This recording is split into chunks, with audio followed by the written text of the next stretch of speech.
দিগন্ত জুড়ে হলুদ সবুজের ছড়াছড়ি, ফুটে আছে সূর্যমুখী ফুল। 2 বছর আগে নেত্রকোনার হাওর অঞ্চল মদন উপজেলায় 3 কাঠা জমিতে পরীক্ষামূলক সূর্যমুখীর বাগান করেন 3 বন্ধু।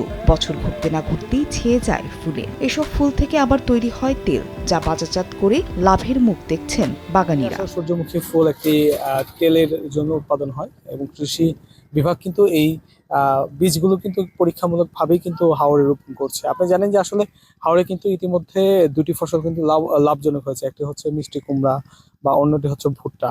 এর পাশাপাশি কিন্তু এখন নতুন আরেকটি সম্ভাবনা দেখাচ্ছে এই সূর্যমুখী। হাওরের অনেক পতিত জমি রয়েছে, অনাবাদি অনেক জমি রয়েছে। সেই জমিগুলোতে যদি আসলে চাষের আওতায় এনে এই সূর্যমুখী বা অন্যান্য ফসলগুলো যদি চাষাবাদ করা যায়, তাহলে একদিকে যেমন অর্থনৈতিকভাবে এই এলাকা সমৃদ্ধ হবে, পাশাপাশি কিন্তু সৌন্দর্য বৃদ্ধি হবে। বীজ গিয়া উৎপাদন পর্যন্ত গিয়ে প্রায় 2.5 মাস সময় লাগে। 2.5 মাস পরে গিয়া ওইটা গিয়া বীজ গিয়া আমরা গিয়া ফুলগুলি কেটে নেই, নিয়ে গিয়া রোদ্রে শুকাইয়া বীজগুলি বাইর করে এরপরে আমরা তেল বাইর করি, এটা তেল গিয়া বন্টন করি বা অথবা বাজারে বিক্রি করি। প্রতি শুক্রবারে প্রায় 200-250 লোক আসে, আর ডেলি তো 100-150 তো আসেই।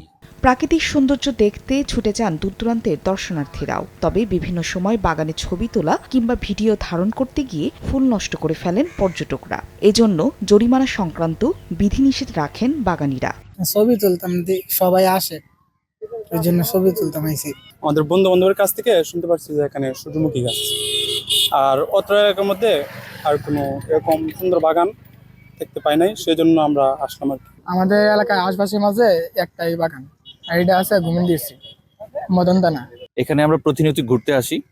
তো আমরা যখন বর্ষায় আসি তখন দেখি যে পানির একটা বিষয় থাকে, সৌন্দর্য থাকে।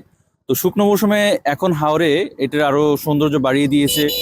এখানে আপনারা দেখতে পাচ্ছেন যে এখানে বিভিন্ন রকমের যে ফুলের চাষ হয়, সেটা এখানে আমরা হাওরে দেখতে পাচ্ছি। এখানে সূর্যমুখী ফুলের যে চাষ হচ্ছে, সেটা একইভাবে যেমন হচ্ছে আমাদেরকে মানে সৌন্দর্যের যে পিপাসা সেটা মিটাচ্ছে, পাশাপাশি এখান থেকে আর্থিকভাবে যারা এখানে চাষাবাদ করতেছেন তারা লাভবান হচ্ছেন। বর্তমানে বাগানটি আরও 5 কাঠা বাড়িয়ে 8 কাঠা করা হয়েছে, আর প্রতি কাঠা সূর্যমুখী ফুল থেকে উৎপাদন করা যায় 8 লিটার তেল।